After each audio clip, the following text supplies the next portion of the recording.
The valve train is made up of all the parts that are associated with the opening and closing of the valves. The valve train controls the mechanical timing of these events. The camshaft, lifters, push rods, rocker arms, valve springs, and the valves themselves all make up the valve train. Start with the rocker arm nuts, which are at the fixed pivot points of the rocker arms.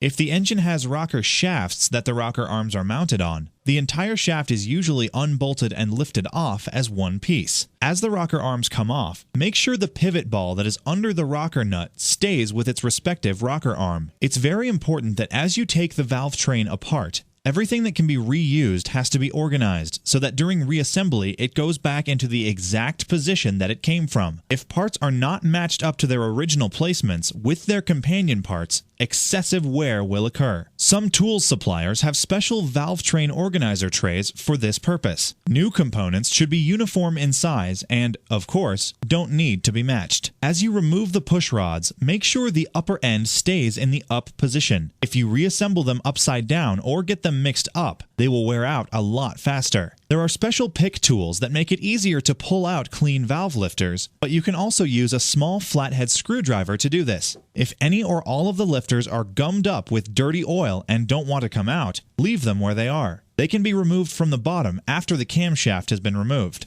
Unless they are obviously unsalvageable, put them all in the organizer tray for now. They will be assessed later to see if they can be reused or not.